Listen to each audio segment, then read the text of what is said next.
Vijayawada university మంచి భవిష్యత్తు కోసం తెలుగు విద్యార్థులు ఇష్టపడే యూనివర్సిటీ. కాల్ 9059052378 9059052379.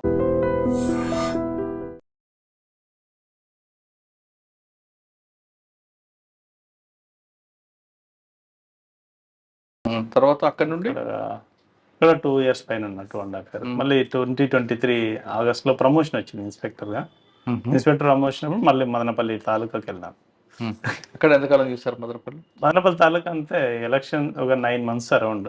అక్కడ నుండి మళ్ళీ ఇక్కడికి వచ్చి. ఓకే సార్, మదనపల్లిలో మీరు ఎక్కువ చేసిన కార్యక్రమాలు కాలేజ్ స్టూడెంట్స్ ఇంటరాక్ట్ అవ్వడం, కాలేజీలకు వెళ్ళడం, స్కూల్స్కి వెళ్ళడం, అంటే యూత్ని ఎందుకు మీరు టార్గెట్ చేశారు? అంటే నెక్స్ట్ వాళ్ళతో నడపదానక, లేదంటే వాళ్ళు చెడు మార్గంగా వెళ్లకుండా ఉన్నానక? ఈ మధ్య కాలంలో పిల్లలు ఏమైందంటే అక్కడ మదనపల్లి సరౌండింగ్స్లో తాలూకా లిమిట్స్లో స్కూల్స్ కాలేజెస్ అన్నీ ఎక్కువ ఉన్నాయి అక్కడ. పెద్ద పెద్ద స్కూల్స్ వశిష్ట కానీ, తర్వాత Hyderabad public school, Delhi public school, తర్వాత ఆదిత్య ఇంజనీరింగ్ కాలేజీ, ఇలాంటివి ఎడ్యుకేషన్ ఇన్స్టిట్యూషన్స్ చాలా ఎక్కువ ఉన్నాయి అక్కడ.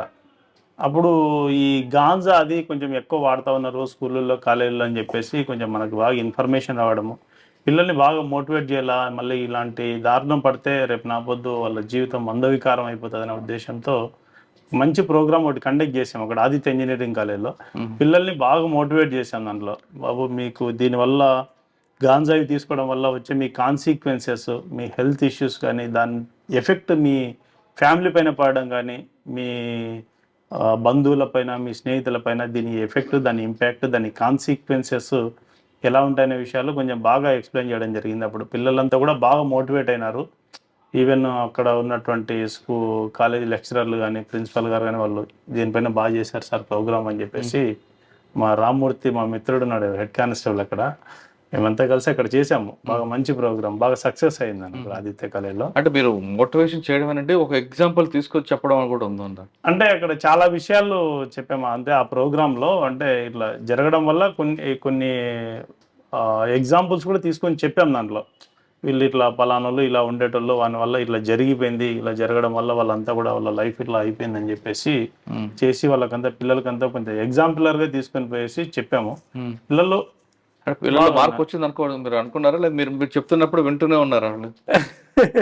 పిల్లలకి బాగా అర్థమైంది. అంటే దాన్ని ఇప్పుడు చెప్పినప్పుడు అందరూ విన్నట్టనే ఉంటారు, కానీ అందులో కొంతమంది మాత్రమే అర్థం చేసుకుంటారు, అందులో కొంతమంది మాత్రమే ఆచరణలోకి వెళ్ళిపోతారు.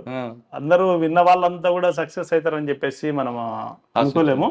బట్ అట్లీస్ట్ సోషల్ రెస్పాన్సిబిలిటీగా మన దగ్గర మన బాధ్యత అయితే మనం చేయవలసింది. ఓకే సార్, మదనపల్లిలో మీరు ఆ వాళ్ళని టార్గెట్ చేయడం వెనక మీకు మెయిన్ ఛాలెంజ్ అక్కడే వచ్చిందా, లేదా వేరే క్రైమే ఉంది అక్కడ?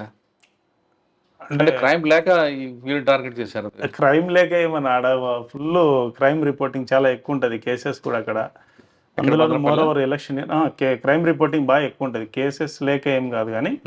బట్ ఇది ఒక సోషల్ రెస్పాన్సిబిలిటీ కింద తీసుకోవడము. తర్వాత హైర్ మీకు బాగా గుర్తుండిపోయిన కేసు చెప్పండి. మదనపల్లిలో ఒక మర్డర్ కేసు ఉంది, వాడు జైల్లో ఉన్నాడు. ఏది ఒకటి మర్డర్ కేసు ఉంది, వాడు జైల్లో ఉన్నాడు అన్న. సీఏ గారు భార్యని చెప్పింది సీఏ గారు. అది కాదు, అప్పటికి వచ్చేసాను నేను. ఒక అన్నోన్ డెడ్ బాడీ ఒక కేసు చేశాను నేను. అది ఒక lady literally she's a just like beggar. ఆమె ఒక ఫైండ్ December 13th అనుకుంటుంది. December 13th ఒక అన్నోన్ ఫీమేల్ డెడ్ బాడీ దొరికింది మాకు అక్కడ తట్టివారిపల్లి చెరువు కట్ట దగ్గర. ఆ డెడ్ బాడీ దొరికినప్పుడు ఆ డెడ్ బాడీ చూస్తేనే అది మాకు అప్పుడే డౌట్ వచ్చింది, ఇది ఏదో జరిగినట్లనే. సార్కి చెప్పాము, ఎస్పీ గారికి చెప్తే సరే సస్పీషియస్ డెత్ కింద కేసు రిజిస్టర్ చేయండి అని చెప్పేసి చెప్పారు. సస్పీషియస్ కింద కట్టాము, మళ్ళీ సూన్ ఆఫ్టర్ పిఎంసీని బేస్ చేసుకొని ఆల్టర్ చేసుకోవచ్చు అని చెప్పేసి. మళ్ళీ దాని తర్వాత ఆమె ఎవరు అనే దాని విషయంగా అవన్నీ కలెక్ట్ చేసుకున్నాం మేము. ఎక్కడ మా బార్డరింగ్ డిస్ట్రిక్ట్స్లో ఉన్నటువంటి అన్ట్రేస్డ్ ఉమెన్ మిస్సింగ్ కేసెస్ అన్నీ కూడా ఆ ఏజ్ గ్రూప్లో లెస్సార్ మరొక 5 years అటు 5 years ఇటు ఉన్నటువంటి కూడా గ్యాదర్ చేసాం. అవన్నీ కూడా గ్యాదర్ చేసుకొని వాటి ఆధారంగా మేము ఎక్కడెక్కడైతే ఈ టైప్ ఆఫ్ ఉన్నాయో రీసెంట్గా అక్కడ అన్ని ఏరియాలో వెళ్ళి సర్చ్ అది ఎక్స్చేంజ్ చేయించాము ఇంటెలిజెన్స్, ఇది అది ఏమన్నా మ్యాచ్ అవుతుందని చెప్పేసి. అట్లా కూడా మనకి ఎక్కడ మ్యాచ్మెంట్ దొరకలే. అయితే ఆ బాడీ పైనటువంటి కొన్ని ఆర్టికల్స్ ఏవైతే ఉన్నాయో, ఆ శారీ, ఆ పెట్టికోట్, జాకెట్ అవే ఉన్నాయి మనకి. పెద్దగా ఆర్టికల్స్ కూడా ఏం దొరికింది అక్కడ సీన్లో. జస్ట్ వాటినే పాంప్లెట్స్ వేసేసి ఆమె చనిపోయిన ఆమె జస్ట్ లైక్ ఈ మీద ఒక below middle class level BPL family లాగా అనిపించిందని కొంచెం ప్రామినెంట్ ఏరియాలంతా కూడా మేము అడ్వర్టైజ్ చేసాము. అన్ని కూడా పాంప్లెట్స్ పంపించేసి టీమ్స్ పెట్టేసి హాస్పిటల్స్, పబ్లిక్ గ్యాదరింగ్ ప్లేసెస్, ఈ రైల్వే స్టేషన్లు, బస్ స్టాండ్, ఆర్టీసీ బస్ స్టాండ్లు అవి ఇవి చూస్తే ఈ బస్ స్టాండ్లలో సాయంత్రం పూట వెతికిస్తాంటాం. ఎందుకంటే పగలంతా గుజరి ఏరుకుంటే రాత్రి పడుకునే షెల్టర్ జోన్ లాగా బస్ స్టాండ్ దగ్గరికి వస్తూ ఉంటాయి మదనపల్లిలో. అక్కడ వాళ్ళకి చూపించాము ఇవన్నీ, ఇది ఎవరన్నా చూసారు ఇది అంటే అందులో ఎవరో కొందరు చిన్న ఐడెంటిఫికేషన్ చెప్పారు. ఈ శారీ పలాని పాప కట్టుకునేది, పలానా లక్ష్మి కట్టుకునేది అని చెప్పేసి అట్లా చెప్పారు. ఓకే ఆమె ఏం పని చేసేది ఏమి అంటే ఆమె గుజిరి ఏరుకుంటుంది బస్ స్టాండ్, రైల్వే స్టేషన్ చుట్టుపక్కల పేపర్లు, plastic, empty water bottles, surrounding ఇలాంటివన్నీ ఏరుకొని వేస్తుందని. సరే పోనీ నెక్స్ట్ ఎక్కడ వేస్తుంది ఇవన్నీ పేపర్లు అవన్నీ అంటే ఇవన్నీ కూడా పలానా గుజిరి షాప్లో వేస్తుంది అని చెప్పేసి చెప్పారు. మళ్ళీ అక్కడ గుజిరి షాప్ దగ్గరికి వెళ్ళినాం, వాళ్ళతో మాట్లాడినాం. ఎవరు హూయిషి ఈ బట్టలు పెట్టుకునే టైమే మీకు ఇక్కడికి వస్తుందంట కదా, ఆమె పేరు పలానా, మీరు ఇచ్చేటోళ్ళకి ఆధార్ కార్డులు ఇవన్నీ ఇస్తారు కదా మీ దగ్గర, మీరు పెట్టుకుంటారు, మెయింటైన్ చేస్తారు కదా, అట్లీస్ట్ అవి ఇవ్వండి మాకు ఆధార్ కార్డులు అని చెప్పేసి చెప్పాం. తీస్తే అందులో ఒక అమ్మాయిది ఒక ఆధార్ కార్డు వచ్చింది. మళ్ళీ నెక్స్ట్ వాళ్ళ అడ్రస్ చూస్తే తవలము పక్కన నిమ్మన్పల్లి మండలం. ఆ తవలంకి వెళ్ళేసి మళ్ళీ అక్కడ కూడా ఎంక్వైరీ చేయించాం. ఎంక్వైరీ చేపిస్తే ఆమె పేరు ఇక్కడ పిలుచుకునే పేరు లక్ష్మీనగా, అందులో భూదేవి, కత్తి భూదేవి అని పేరు. ఆ భూదేవి తీసి ఆమె ఆధార్ కార్డు తీసి మళ్ళీ సచివాలయంకి వెళ్ళి ఆమెకి ఇది మంత్లీ పెన్షన్, గవర్నమెంట్ పెన్షన్ వచ్చేదే కదా వీడియో, అవన్నీ వెరిఫై చేసి అవన్నీ కూడా కరెక్ట్ ఉన్నాయి, మ్యాచ్ అయిపోయింది. మళ్ళీ నెక్స్ట్ వాళ్ళ పిల్లలకి వాళ్ళకి ఇంటిమేషన్ ఇచ్చాం. దీని తర్వాత మళ్ళీ సీన్లోకి వచ్చి మళ్ళీ బస్ స్టాండ్లో ఈమె పలానా ఆమె కన్ఫర్మ్ అయిపోయింది, ఈమె ఎక్కడ ఉంటుంది, ఎవరితో ఉంటుంది, ఎవరితో తిరుగుతుంది అని చెప్పేసి ఇవన్నీ కూడా మళ్ళీ ఎంక్వైరీ చేస్తే ఒక శ్రీనివాసులు అనే ఒక అతని పేరు బయటకు వచ్చేసింది.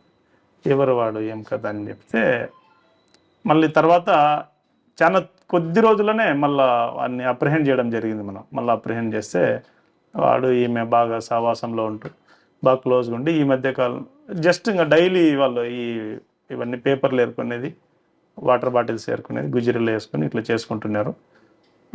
దాని తర్వాత ఈమె ఏదో వేరే వాళ్ళ వైపు చూసిందని చెప్పేసి ఆమెకి వీనికి కొంచెం మాట పెరిగింది. ఎందుకు పెరిగిందంటే నీవు నాతో ఉన్నావు కదా, నువ్వెందుకు వాళ్ళ వైపు చూసావంటే నేనేం నీకు కట్టుకునే భార్యని కాదు కదా, నువ్వెందుకు నా మీద అంత అధికారం చలాయిస్తున్నావు అని చెప్పేసి నన్నే ఎదురు మాట్లాడతామని చెప్పేసి వీడు ఆమెను ఒకటి రెండేట్లు వేయడం, ఆమె ఏదో కట్ట తీసుకొని కొడితే నన్నే కొడతామని చెప్పి వాడు చంపేసి తాయి తీసుకొని. అది బాగా ఇంట్రెస్టింగ్ కేసు అనిపించింది. జైల్లో అన్నోన్ డెడ్ బాడీ అయినప్పటికీ కూడా. సార్ ఆ కేసులో అన్నోన్ డెడ్ బాడీని మీరు 174ని 302 చేశారు. ఎస్, అది మర్డర్ ఫర్ గెయిన్ అయింది. తర్వాత రేప్ కూడా జరిగిందా? రేప్ లేదు. 302. ఆ కేసులో కన్విక్షన్ వచ్చే విధంగా మీరు ఏమైనా ప్రాపర్ గా చేశారా ఇన్వెస్టిగేషన్? 100% కన్విక్షన్ వస్తుంది. 100% పిఎం రిపోర్ట్ కానీ అన్ని కూడా బాగా సైంటిఫిక్ ఎవిడెన్స్ కూడా బాగా గ్యాదర్ చేసాము. ఇన్వెస్టిగేషన్ కూడా బాగా, లైన్ ఆఫ్ ఇన్వెస్టిగేషన్ బాగా వచ్చింది అందులో.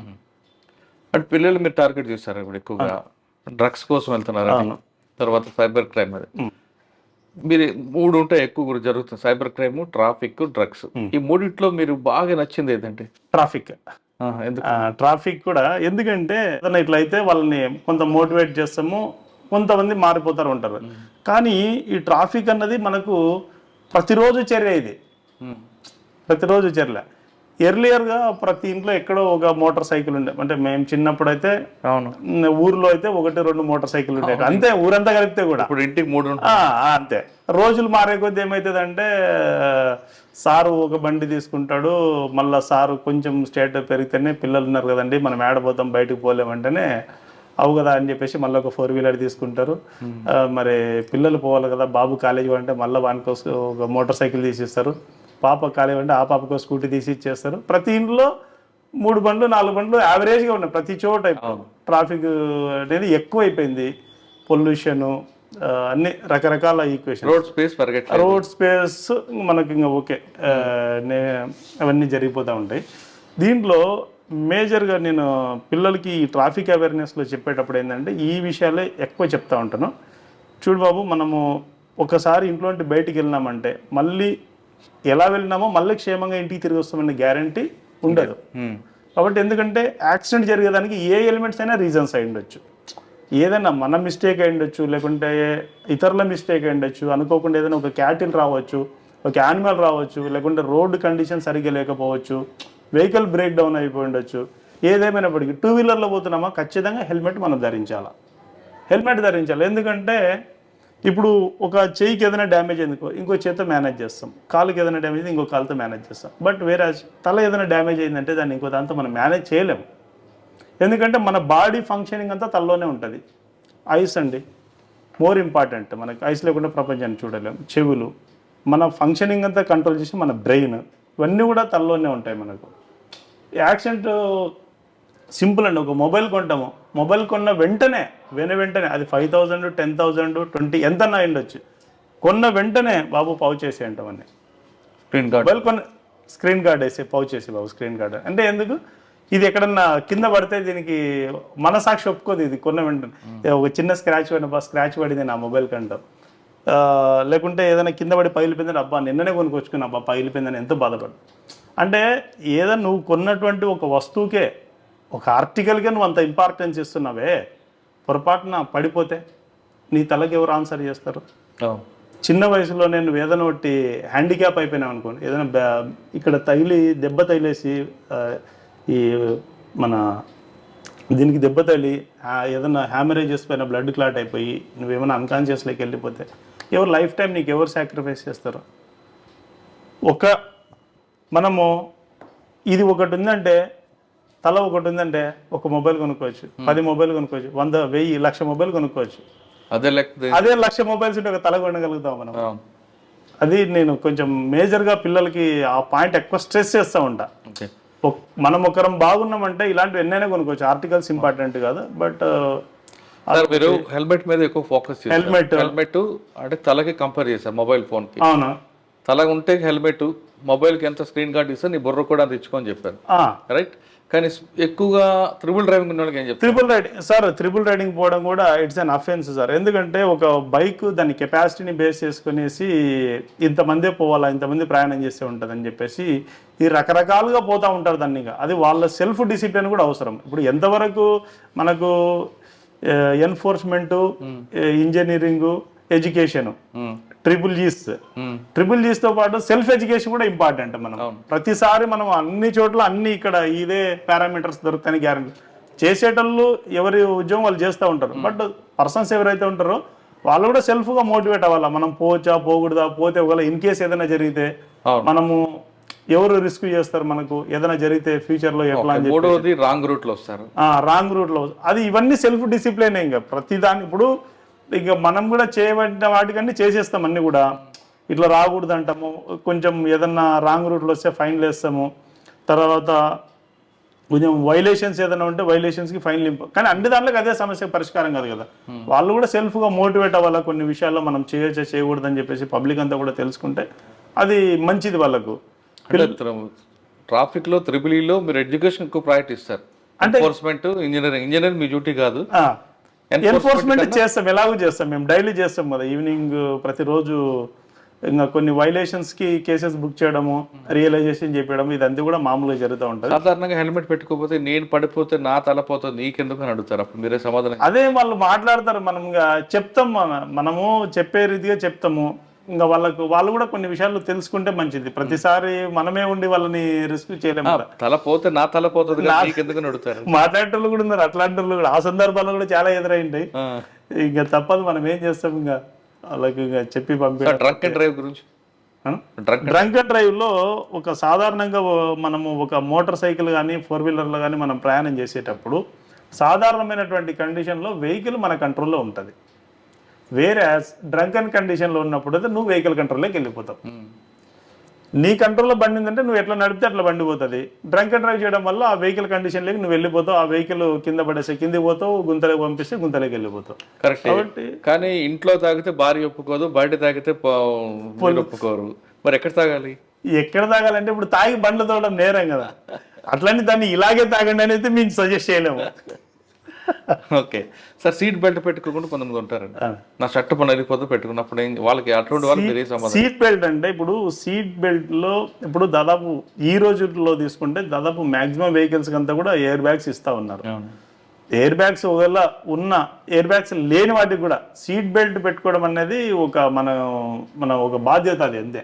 ఖచ్చితంగా దాని సీట్ బెల్ట్ పెట్టుకోవడం వల్ల ఏమవుతుందంటే వెహికల్ ఏదైనా సడన్ గా ఏదైనా బ్రేక్ వేసినా, అనుకోకుండా ఏదైనా ఒకటి వచ్చినా కూడా దానివల్ల మనం కొంత డ్యామేజ్ నుండి తప్పించుకుంటాం. చాలా డ్యామేజ్ ఉంటే మనం సీట్కి అట్లే కూర్చొనే ఉంటాము, దానివల్ల మనం ముందుకు బెండ్ అవ్వకుండా ఉంటాము. ఇదొకటి. రెండోది ఎయిర్ బ్యాగ్స్ కానీ బ్యాలెన్స్ ఏదైనా ఉంటే ఇమ్మీడియట్లీ ఓపెన్ అయిపోతుంది. సీట్ బెల్ట్ పెట్టుకోవాలి అది. ఓకే సార్, ట్రాఫిక్ తర్వాత సైబర్ క్రైమ్ తీసుకోండి. సైబర్ క్రైమ్లో రకరకాల మోసాలు జరుగుతున్నాయి. మీరు పబ్లిక్ ఏం చెప్తారండి? పబ్లిక్ ఏం చెప్తానంటే, ఇప్పుడు ఒక సాధారణంగా ఒక పని చేసుకునే వాళ్ళు ఉంటారన్న, రోజుకి ఒక 500 సంపాదిస్తారు, లేకుంటే ఒక 600, ఎక్కువ 1000 రూపాయలు సంపాదించుకుంటారు. ఒక నెల ఎంత సంపాదిస్తారు ఆ లెక్కన? ఒక 30,000 రూపీస్, ఒక 30,000 రూపాయలు సంపాదిస్తారు ఒక మనిషి సాధారణంగా. కొంతమంది అంతగా చేయలేని వాళ్ళు ఒక 20,000, ఇంకా మామూలు పని చేసుకునే వాళ్ళు ఒక 10,000 అనుకోండి, ఎంతో కొంత. ఎవరో ఫోన్ చేస్తారు, థర్డ్ పర్సన్ ఫోన్ చేసి, మీకు లాటరీ వచ్చింది, లేకుంటే నీకు పలానా దాంట్లో మీ పేరు వచ్చింది, పలానా డిప్పులో నీ పేరు వచ్చింది, నువ్వు 1000 రూపాయలు వేసినట్టయితే నీకు 1,00,000 రూపాయలు నేను వేస్తానని చెప్పేసి అంటారు. కామన్ సెన్స్తో కూడుకున్నటువంటి ఆన్సర్ దీనికి. వాని దగ్గరే 1000 రూపాయలు ఉంటే నిన్ను 1000 రూపాయలు, వాడు 1,00,000 రూపాయలు వాని దగ్గర ఉంటే 1000 రూపాయలు నిన్ను ఎందుకు అడుగుతాడు వాడు? చిన్న లాజిక్. మనం ఇంత కూలి పని చేసుకుంటేనే మనకి నెలకు 10,000, 20,000, 30,000 రూపాయలు వస్తుంది. ఏదైనా జాబ్ చేసుకుంటేనే, ప్రైవేట్ జాబ్ కానీ ఏదో ఒకటి వాళ్ళు చేసుకునే జాబ్ ఏదైనా కూడా. అలాంటిది వాని దగ్గర నా 1,00,000 రూపాయలు నీకేస్తా, 1000 రూపాయలు నువ్వు నా అకౌంట్లోకి అంటే ఎంత కామన్ సెన్స్ లేకుండా వేస్తారో అర్థం కాదు. ఎవరో ఫోన్ చేసి ఓటీపీ అడిగితే ఓటీపీ చెప్పేస్తారు. ఎట్లా చెప్తారన్న ఓటీపీ? మీకు బ్యాంకర్స్ అది ఎన్ని మోటివేషన్ క్లాసెస్లో ఎంతమంది స్పీకర్స్ ఏ మీటింగ్కి అయినా చెప్తా ఉంటారు, అయినా కూడా ప్రతిరోజు వస్తాయి, సార్ నేను ఓటీపీ చెప్పినా. ఎవరైనా నేను చెప్పమన్నారు సార్, చూడండి సార్ నా రికవరీ వెంటనే అయిపోలే సార్, వెంటనే అయిపోలేండి. పబ్లిక్లో ఇంకా చాలా మందిలో ఉన్నటువంటి ఒక ఇదేంటంటే, ప్రతిదానికి ఒక టైం టెన్యూర్ ఉంటుందండి. ప్రతిదానికి నేను చెప్తున్నాను, అందరికి అప్పీల్ చేస్తా ఉన్నాను. ఏదైనా ఇప్పుడు ఒక పంట వేస్తే పంట కోసేదానికి ఒక టైం ఉంటుంది, దానికి సర్టెన్ టైం ఉంటుంది. ఈవెన్ ఒక డాక్టర్ దగ్గరికి ఏదైనా కాలో చేయో ఇరిగిపోయి ఏదన్నా పోతే కూడా డాక్టర్ దాని ట్రీట్మెంట్ ఇస్తే, దానికి సర్టెన్ మెడిసిన్ ఇస్తే, మెడిసిన్ ప్రపోర్షనేట్ రెస్ట్ ఇస్తే కూడా సర్టెన్ టైంలో నువ్వు రికవర్ అవుతావు. కానీ పబ్లిక్లో ఉన్నటువంటి చాలా మందిలో ఉండే క్వశ్చన్ ఏంటంటే, అదే డాక్టర్ దగ్గర పోతారు, ఫస్ట్ చెప్పేది నీ ప్రాబ్లం చెప్పడాలా, సార్ తొందర అయిపోలే సార్ అంటే, సార్ తొందర న్యాయం కాలేదండి. తొందర న్యాయం కావాలంటే ఇంకేమవుతుంది, కొంచెం ఇవ్వాల్సిన డోస్ కొంచెం ఎక్కువ ఇస్తుంది, దానివల్ల మనకే హెల్త్ డ్యామేజ్ అయిపోతుంది. తీసుకునే టెన్యూర్ కంటే ఇంకా ఎక్కువ టెన్యూర్ అయిపోతుంది. అంటే ఏ దానికి కూడా పేషెంట్స్ కూడా తొందరగా పట్టుకోండి, తొందరగా రికవర్ చేయమంటారు. ఇంకా చాలా దానిలో ఇంకా అదే జరుగుతూ ఉంటుంది, ఓకే ఉండదు. మీరు చెప్పేదన్నా క్లియర్గా చెప్పంటే కొంతమంది, అందరని కాదు, కొంతమంది కొన్ని సందర్భాల్లో వచ్చినటువంటి వాళ్ళు తొందర అయిపోలే సార్ తొందర. సార్ జనరల్గా పబ్లిక్ ఎలా తయారవుతున్నారంటే, వాళ్ళు ఎవరు ఆన్లైన్లో చెప్పింది ఆఫ్లైన్ తేడా తెలియకుండా తయారవడం వల్ల సైబర్ క్రైమ్ వస్తుందంటారు. అందులో వాస్తవం ఉందంటారు. ఒక ఎగ్జాంపుల్ చెప్పండి. ఒక చిన్న ఎగ్జాంపుల్ అన్న, ఇప్పుడు సపోజ్ మనము ఏదన్నా ఏటీఎం మిషన్కి వెళ్తాం, ఏటీఎం మిషన్కి వెళ్ళిన తర్వాత డబ్బులు డ్రా చేసుకున్న వెంటనే 1-2 సార్లు లెక్క పెట్టుకుంటామా లేదా, అంటే ఇందులో ఏదన్నా మిస్టేక్ జరిగిందా, ఏదన్నా ఎక్కువ వచ్చినాయా తక్కువ వచ్చినాయా, కరెక్ట్ ఉందా లేదా అని చెప్పేసి 1-4 సార్లు లెక్క పెట్టుకుంటాం. అలాంటిది ఆన్లైన్లో ఎవరో మీకు ఫోన్ చేసి ఎవరో ఇదంటే మీరు ఎందుకు ఇందులో ఉన్నటువంటి జాగ్రత్త అందులో ఎందుకు ఉండదు మీకు ఆన్లైన్లో? ఆఫ్లైన్లో అయితే అంత జాగ్రత్తగా డబ్బుల విషయంలో 1-2 సార్లు చూసుకుంటారు కదా. మరి అలాంటప్పుడు ఆన్లైన్లో అదే బాధ్యతతో మీరు చూసుకుంటే, సో దట్ మీరు చాలా ప్రాబ్లమ్స్ సైడ్ చేసుకున్న వాళ్ళు అవుతారు కదా. అవును, అది కూడా కొంచెం పబ్లిక్ జాగ్రత్త పాటిస్తే మంచిది. ఆ విషయం కొంతమంది అమ్మాయిలు ఫ్రెండ్షిప్ లో ఎక్కువగా మోసపోతుంటారు. అమ్మాయిల ఫ్రెండ్షిప్ లో మోసపోతారంటే, ఇప్పుడు ఒక అమ్మాయి ఉంటుందన్న, బస్సు ఎక్కడానికి పోతుంది. బస్సు ఎక్కడానికి పోతే అంత బస్సు ఎక్కిన తర్వాత ఎక్కి చూస్తే బస్సులు అంతా కూడా ఎక్కువ అబ్బాయిలు ఉండడము, అప్పుడే ఆమెకు వాతావరణం చూస్తే ఈ బస్సు కంటే నెక్స్ట్ బస్సుకు పోవడం మంచిదేమో అని అనిపిస్తుంది ఆమెకి. ఏం చేస్తుంది అన్న, మామూలుగా ఆటోమేటిక్గా బస్సు దిగేస్తుంది. మరి ఆ బస్సు ఎక్కి దిగినప్పుడు అంత జాగ్రత్త బయటకు వచ్చేస్తుంది. సేమ్ టైం ఈ ఫోన్లో ఫేస్బుక్లో కానీ ఇంకో దాంట్లో చూస్తే తగ్గిమని టిక్కులు పెట్టేయడము, ఫ్రెండ్షిప్కి యాక్సెప్టెన్స్ ఇవ్వడము, యాడ్ ఫ్రెండ్షిప్లో పెట్టడము, ఫ్రెండ్ రిక్వెస్ట్ పెట్టడం, ఇలాంటివి. మరి అందులో ఉన్న జాగ్రత్త ఎందుకు ఇలా ఎక్కడ మిస్ అయింది? ఆ జాగ్రత్త కూడా ఇక్కడ ఉంటే బాగుంటుంది కదా. మరి ఆఫ్లైన్లో ఇంత కేర్ఫుల్గా ప్రతి దాంట్లో మీరు 1-2 సార్లు తూచా పాటించుకుంటూనే పోతా ఉన్నారు అంత కేర్ఫుల్నెస్గా. మరి ఆన్లైన్లో కూడా అంతే కేర్ఫుల్నెస్గా ఉంటే మీరు చాలా ప్రాబ్లమ్స్లో సైడ్ అయిపోయే అవకాశము ఉంది. ఓకే సార్, డ్రగ్స్ మీద మీ ఫోకస్ ఏంటండి? డ్రగ్స్ సార్ ఇప్పుడు ఈ మధ్య కాలంలో కూడా మేము అన్ని కాలేజీలన్నీ కూడా విజిట్ చేస్తూ ఉన్నాము. రీసెంట్గా కూడా ఒకటి కేసు పెట్టడం జరిగింది. డ్రగ్స్ అంటే బిఫోర్ నేను మదనపల్లిలో ఉన్నప్పుడు డ్రగ్స్ లాస్ట్లో రిలీవ్ అయ్యి వచ్చే టైంలో ఒక 12 మంది పిల్లల పైన కేసు పెట్టి అందరూ రిమాండ్ చేసేసినాం. ఇక్కడ కూడా అదే వర్కౌట్ చేస్తూ ఉన్నాము. ఏదన్నా కూడా ఖచ్చితంగా కేసు రిజిస్టర్ చేయడం జరుగుతుంది, వాళ్ళు రిమాండ్ పంపించడం అనేది జరుగుతూ ఉంది. మరోవర్ కొంచెం కాలేజీల్లో స్కూల్లో విజిట్స్ రెగ్యులర్ విజిట్ చేస్తాను, వాళ్ళందరినీ కూడా బాగా మోటివేట్ చేసి ఆ దారిన పడకుండా పిల్లల్ని సైడ్కి తీసుకొచ్చే దిశగా సోషల్ రెస్పాన్సిబిలిటీ తీసుకున్నాం. ఓకే సార్, మీరు 2009లో వచ్చినప్పుడు అనంతపూర్కి 2025 వచ్చి అనంతపూర్కి తేడా వచ్చిందా? పబ్లిక్లో చాలా తేడా ఉంది. అప్పుడు ఉండేది ఇప్పటికి చాలా మారిపోయింది, చాలా మారిపోయింది. అంటే పబ్లిక్ యాటిట్యూడ్ మారిందంటారా, క్రిమినల్స్ యాటిట్యూడ్ మారిందంటారా? అన్నీ మారినాయి. క్రిమినల్స్ కూడా తగ్గినారు, ఫ్యాక్షన్ తగ్గింది అనుకుంటా. కానీ క్రైమ్ ఏముంది ఇక్కడ? క్రైమ్ ఏముంటుంది ఇక్కడ? క్రైమ్ అంటే ఇక్కడ మేజర్గా క్రైమ్స్ కొంచెము ఈ ప్రాపర్టీ అఫెన్సెస్ అవి కొంచెం అవుతూ ఉంటాయి. అప్పుడప్పుడు కొంచెం యాక్సిడెంట్లు అవి అప్పుడు కూడా అప్పుడప్పుడు అంతే. ఇంకా మేజర్ క్రైమ్స్ అంటే ఇంకా మామూలుగా మా లిమిట్స్లో అంతే. వేరే ఇప్పుడు కొత్త ఎస్పీ గారితో ఎలాగుంది? చాలా బాగుందండి. Young officer, IPS officer. అవును, చాలా మంచి ఆఫీసర్. ఏదన్నా కూడా ఇన్స్ట్రక్షన్స్ క్లియర్గా ఉంటాయి. సేమ్ టైం ప్రపోర్షనేట్గా డ్యూటీ చేయాలంటారు. ఇన్స్ట్రక్షన్స్ మాకు ఎప్పటికప్పుడు క్లియర్గా వస్తాయి కాబట్టి అకార్డింగ్లీ మేము డ్యూటీ పర్ఫామ్ చేస్తాం. మంచి ఆఫీసర్ ఏదన్నా చెప్తే కూడా వింటారు. ఫస్ట్ మేము చెప్పే మా రిక్వెస్ట్ ఏదన్నా ఉంటే కూడా ఓపిక్గా వింటారు సార్. ఎంతసేపు అయినా కూడా చెప్పొచ్చు సార్కి. అచ్చా, అంటే కింద వాళ్ళ అభిప్రాయం తీసుకుంటాడు ఆయన? తీసుకుంటారు. అంటే ఏదన్నా విషయం గురించి సార్ కాల్ చేసినప్పుడు కానీ లేకుంటే మేము కాల్ చేసినప్పుడు కానీ ఏదన్నా విషయం ఉంటే ఆ విషయం డీటెయిల్డ్గా సారు చెప్పేంత వరకు వింటారు. దాని తర్వాత మళ్ళీ మాకు దీనిపైన ఇలా వెళ్ళండి ఇలా వెళ్ళండి అని చెప్పేసి మళ్ళీ ఇన్స్ట్రక్షన్స్. సార్ ఫైనల్గా చెప్పండి, ఈ డిపార్ట్మెంట్ రావాలనుకున్న వాళ్ళకి మీరు ఇచ్చే మెసేజ్ ఏంటి? మంచి డిపార్ట్మెంట్, మంచి సర్వీస్ చేయొచ్చు మనము. డిపార్ట్మెంట్లో దేవుడు సర్వీస్ చేసే చాలా వాటిల్లో పోలీస్ డిపార్ట్మెంట్ కూడా ఒకటి, అందులో సందేహం అయితే లేదు. 100% హార్ట్లీ వెల్కమ్ ఎవరైనా డిపార్ట్మెంట్లోకి వచ్చి జాబ్. ఎందుకంటే ఈ డిపార్ట్మెంట్లో జాబ్ చేయాలంటే కొన్ని ఖచ్చితంగా స్పెసిఫిక్గా ఎలిజిబిలిటీస్తో పాటు ఖచ్చితంగా సర్టెన్ క్లియరెన్సెస్ ఉంటాయి. మనము గ్రూప్ 1 గ్రూప్ 2 ఎగ్జామ్కి మనం ప్రిలిమినరీ ఎగ్జామ్ రాస్తాము, మెయిన్స్ రాస్తాము, సెలెక్ట్ అయిపోతాము నెక్స్ట్. కానీ ఇందులో అట్లా కాదు. ప్రిలిమ్స్ అయిపోతేనే మళ్ళీ గ్రౌండ్ ఈవెంట్స్ ఉంటాయి. గ్రౌండ్ ఈవెంట్లో హైట్ కానీ చెస్ట్ మెజర్మెంట్స్, బాయ్స్కి అయితే చెస్ట్ మెజర్మెంట్స్, మళ్ళీ రన్నింగ్ 6 రన్నింగ్ ఉంటుంది, లాంగ్ జంప్ ఉంటుంది. వీటన్నీ క్లియర్ చేస్తే మళ్ళీ మెయిన్స్ ఎగ్జామ్ ఉంటుంది. వాటిలో క్వాలిఫై అయితేనే మళ్ళీ మీకు జాబ్. కానీ వేరేజ్ మనకు గ్రూప్ 2 కానీ గ్రూప్ 1 అవి వేరే కదా. మనకు ఈ పోలీస్ రిక్రూట్మెంట్ పోలీస్ యూనిఫామ్ వేసుకుని డబ్బులు వస్తారని కొంతమంది వస్తారు. అటువంటి వాళ్ళకి ఏం చెప్తారు? లేదు, అది రాంగ్. అది అంటే డబ్బులు వస్తాయనేది వాళ్ళ ఊహలో వాళ్ళు ఉంటారేమో కానీ అది కరెక్ట్ కాదు. బాగా మంచి సర్వీస్ చేయొచ్చు పోలీసులో ఉంటే. పోలీసులో బాగా సర్వీస్ చేయొచ్చు. మనము day to day updates service చేయాలనుకున్న వాళ్ళకి బెస్ట్ ప్లాట్ఫామ్ 100%. ప్రజలకు సేవ చేయాలంటే మిగతా డిపార్ట్మెంట్లతో పోటీ చేస్తే పోలీస్ డిపార్ట్మెంట్ బెస్ట్ అంటున్నారు శేఖర్ గారు. ఆయన చెప్తున్నట్టుగా ఈ డిపార్ట్మెంట్కి వస్తే ఎక్కడ అన్యాయం జరుగుతుందో ప్రశ్నించే వాళ్ళకి మీరు ఆధారంగా ఉంటారు, అన్యాయం బాధితులకి మీకు అండగా నిల్చుంటారు. కాబట్టి ఖచ్చితంగా పోలీస్ డిపార్ట్మెంట్ రండి, ప్రజలకు సేవ చేయండి అంటూ శేఖర్ గారు చెప్తారు. అన్నిటికన్నా ఇంపార్టెంట్ ఆఫ్లైన్, ఆన్లైన్. ఆఫ్లైన్లో ఎంత జాగ్రత్తగా ఉంటారో మీరు ఆన్లైన్లో కూడా అంతే జాగ్రత్తగా ఉంటే సైబర్ క్రైమ్కి చెక్ పెట్టచ్చు అంటూ శేఖర్ గారు చెప్తున్నారు. ఇది శేఖర్ గారితో ఎక్సలెంట్ ఇంటర్వ్యూ. వచ్చే వారం మరో కృష్ణ మళ్ళీ కలుద్దాం. నమస్తే, థ్యాంక్ యూ అండి. Thank you sir, thank you.